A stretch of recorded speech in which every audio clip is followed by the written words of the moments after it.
I had an uncle who was named John Ray Jr.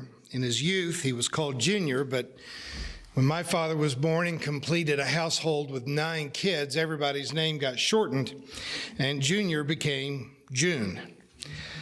John Jr. grew up to marry a woman whose name was Maxine, and again, in the abbreviation common in that rural setting, she became Mac. So in rural Kentucky, I had an Uncle June and Aunt Mac, which seemed normal enough to us as kids, but our friends were always kind of surprised by the gender implications. But Uncle June was a farmer, and like every other farmer in the area, the real cash crop of the year was tobacco. You grew other things, but where you got your money to buy the kids school clothes and shoes and to pay off bills was your tobacco crop. I grew up in a setting where if a man didn't smoke, there was something wrong with him. That was just tobacco was a part of our life. There were tobacco auctions, tobacco barns. It was all part of it. My best paying agricultural jobs came in the early fall when we were cutting, staking, and housing tobacco. But this was also a time when the dangers of tobacco were reaching even into rural Kentucky. My father quit smoking. Our family doctor quit smoking. Our pastor quit smoking. Most of the people in our church quit smoking. But not Uncle June. In fact, when he began to find it impossible to breathe well enough to help in the fields, he would sit on a stool and smoke while he watched the rest of us while we brought in the fall harvest. His doctor told him that he had emphysema and that smoking would kill him. And Uncle June did what a lot of devoted addicts do. He found another doctor. And when that doctor told him that smoking was going to kill him, he searched high and low for a doctor who smoked. And he found one that was about 100 miles away, and he remained in that doctor's care until his untimely death. Even my high school had a smoking area outside for students. Teachers could smoke inside in the teacher's lounge. When I started college, people were typically allowed to smoke in class. I got a philosophy degree, and if you didn't smoke a pipe in class, you were not going to be a real philosopher. It was even true in seminary. When I started seminary in the late 70s, we smoked in class. People smoked in the hallways of hospitals, in grocery stores, even in airplanes, in the tight, confined space of airplanes. Right up to 1994 or 5, rows 1 through 21 were non-smoking, and the rows after that were smoking, as if smoke didn't make it into rows 1 through 21.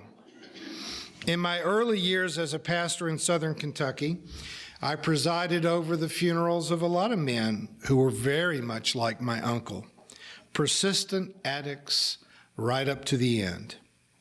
All during this time, there were public information campaigns going on. Warning labels were affixed to packs of cigarettes, and society eventually changed, but it took a lot.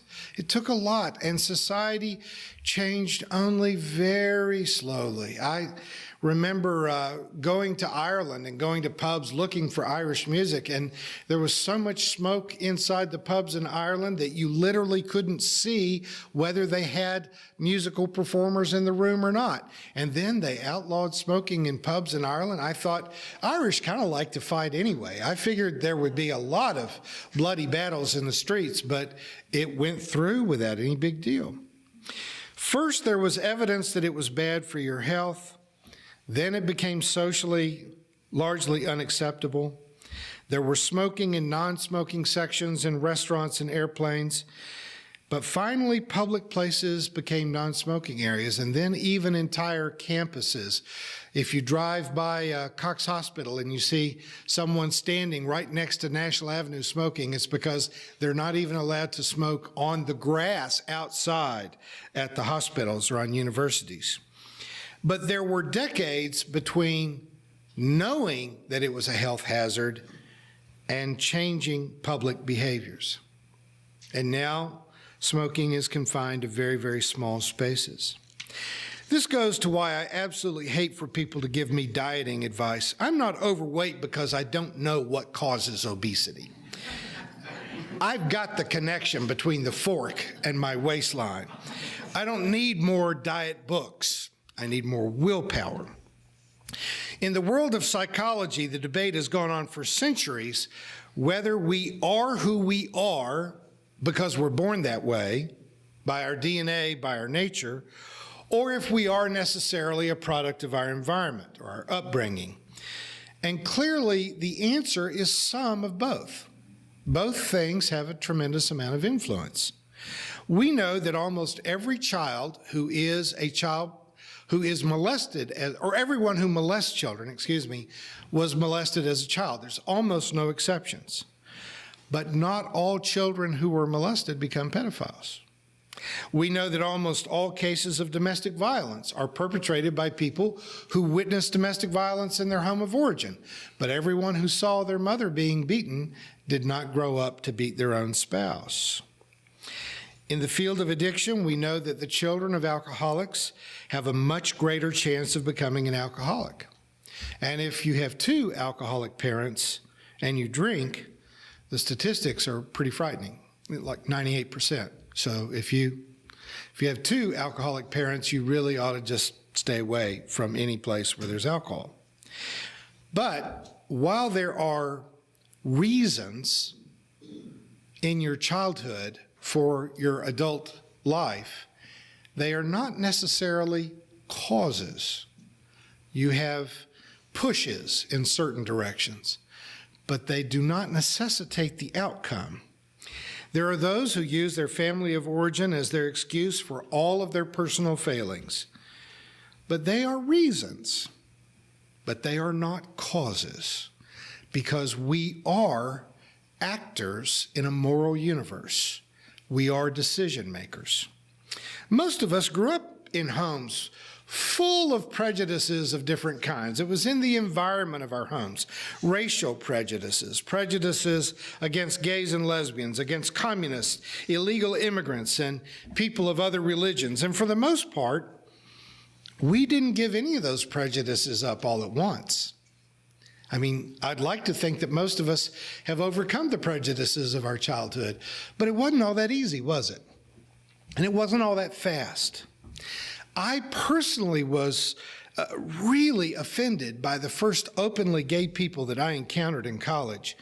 But when I went to graduate school and was studying counseling, I was educated out of that prejudice.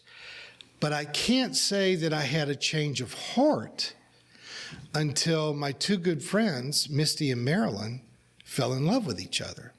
I had the information a decade before I had the conviction that it takes a lot of years sometimes to travel from up here to right here. I had known better, but I didn't feel it until it impacted someone I really personally cared about.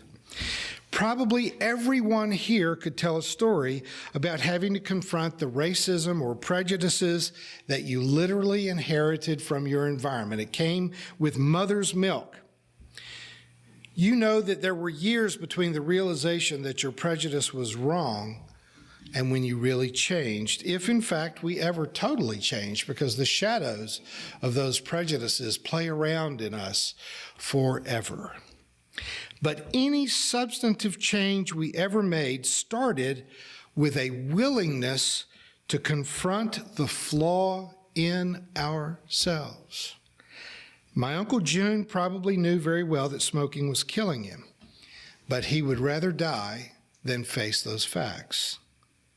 It's been 25 years ago now, a young man at MSU asked me if I would meet with him and his parents to help them to accept that he was gay.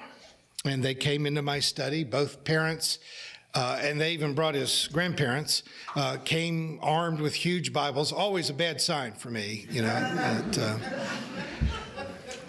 And his mother, this young man's mother, was red-faced and hostile. She simply couldn't believe that there was a pastor who was telling her son that it was okay for him to be gay. And she tried every angle, from fear of going to hell and religious guilt to being taken off their will, cut off from their huge estate if he didn't just stop being gay.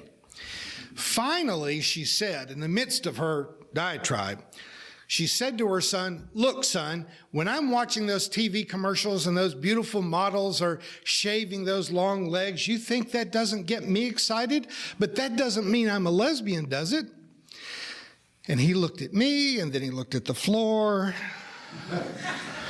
And I turned to her and said, "Well, actually, that's a pretty good indication."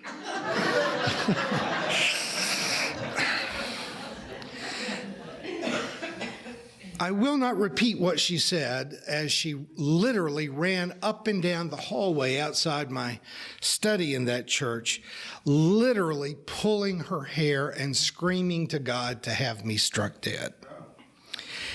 People can change, but it isn't easy. You can give people information, but you can't give them an understanding. You can explain things to people, you can give them the facts, but until they are willing to bring those facts inside their skull and their heart, denial of reality can persist. Now, people can change, but most people don't. People can change, but they don't change very fast. And the ones who do pull that change off usually by degrees over a period of time. Now, in the gospel lesson we read today from John chapter 3, a thoroughly indoctrinated religious scholar has come to talk to Jesus under the cover of night. There's lots of nuance and symbolism in this text about, hiding, but you can almost feel the hesitance of Nicodemus. There's something about the teaching of Jesus that has taken him off his comfort. It's when you know what's right, when you know you're a tobacco farmer and tobacco is our life, this is what we do. When you know that you belong to a particular religion, I am a Jew, I am a Catholic, I am a Muslim, and then something puts you off your comfort. So Nicodemus slips around to see if he should be as nervous as he was feeling about that. And he asks questions of Jesus. And it comes down to, can a person, once born into a certain culture with all of its prejudices, preferences, beliefs, and practices, can that person really change? There's a lot of folks that are going to go to their grave believing that you can't. And there's a lot of folks that are just going to say, I am this. My parents were this, I am this, and this is who I am. When I was married, my wife would get infuriated if we were out dining at a restaurant and one of my readers would come up to the table and compliment me on a column I'd published or say something effusive. And one night someone kind of went over the top and it was a little bit too much praise for her to have to listen to. And when the reader walked away, she just exploded and shouted at me, "You are wasting your life. No one listens to sermons. No one is ever changed by anything you write, and you are kidding yourself if you think you can make a difference." And that was mostly what marriage was like for me, but and some of you are undoubtedly thinking, well, what a horrible thing for her to say. But look at the evidence. Most people don't change. For the most part, and she wasn't the only one, my sister said more or less the same thing, that if someone wanted to say that preaching is a waste of time, writing newspaper articles is completely irrelevant, if someone says that and then you just look at the evidence, there's a lot of evidence for that being true. People don't change much. I wasn't angry about her lack of support. I feel compelled to do what I do, but it's fairly rare that I can point to evidence to say that she was wrong. But I think that Henry David Thoreau said it best. I know of no more encouraging fact than the unquestionable ability of a person to elevate his or her life by conscious endeavor. I know of nothing more encouraging than the fact that by your own conscious decision, you can change your life. We can change if we are willing to be self-critical, and truly that's the first step. As long as you believe in your own innocence, as long as you believe that you're a victim, as long as you believe that everything that you've ever done wrong is somebody else's fault, you will make no progress. Judging other people never actually elevates you. You may think it does. Let me guarantee you, it simply makes you look like you're mean and crazy. We can change, but the first step has to be acknowledging that we need to change. If we are willing to let evidence creep into our skulls and change the way we think, then after a few years it will trickle down to your heart. The title of my first book was The Marriage of Mind and Heart, because I think the real goal of spirituality is to get your thinking and your feeling married to each other. Publishers didn't like that title because they said it's not about marriage and not about your heart. And I'm like, I wrote it, I should know, but that never works with publishers. But it takes a long time to marry your mind to your heart. But folks, let's just make an assumption that everybody that made it into this church, and probably 99% of the thousands of people that listen to us online, would describe themselves as being a liberal. And yet, how many of us started out that way? I grew up in a gun-toting, George Wallace-voting, racist evangelical home. And I know the ideological ground that I had to cover in my young adult life to end up as a progressive. And I suspect that almost all of us covered about the same ground, didn't we? So we changed. So how can anyone say that no one ever changes? We did, but it was so slow. It was so slow you can almost forget that you ever actually owned the prejudices that you owned. The largest single hurdle we face is our willingness to look in the mirror and honestly face our dishonesty. That the sum total of your own choices is who you are, not what was done to you, not what happened in your childhood. The sum total of who you are is the choices that you have made.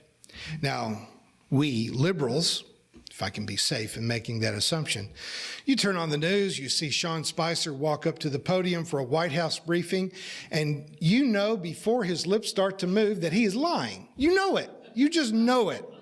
And we can't help but know it. We can tell he's lying.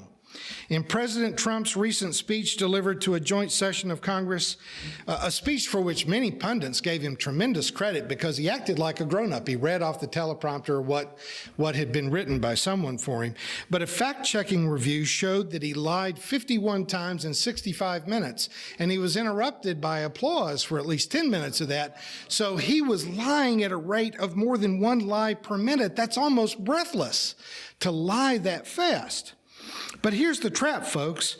We are predisposed to listen to those people with a jaundiced eye. We are predisposed to look at them through the lens of, I assume that what you're saying is not true. But the question I'd like to pose to all of us is just this. Can you hear your own lies just as easily?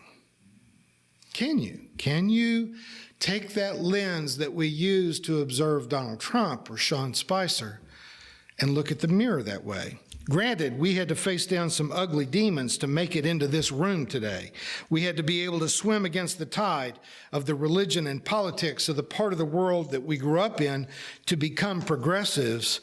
But are there parts of ourselves that we are still refusing to surrender to that honesty? The question echoes through the centuries. Can anyone be born after having grown old? Can anyone enter a second time into the mother's womb to be born again? Jesus said that it not only can be done, but that it must be done. Like you, I watch the news through a moral lens, and I'm not likely to stop doing that anytime soon. I'm just inviting you to use the same lens when you look at yourself. Because not only can we be renewed, But I know of no more encouraging fact than that the frictions, hostilities, prejudices, and anger that you have felt can be set aside by your conscious choice to do so. Otherwise, folks, really, we have to wonder what the heck you're doing here. Because this is not here. You don't come here for a graduation ceremony because you have arrived. We come here because we still believe that by encouraging one another, that we can come into a literal moral laboratory, and by our conscious choice, even we may become better people. Amen.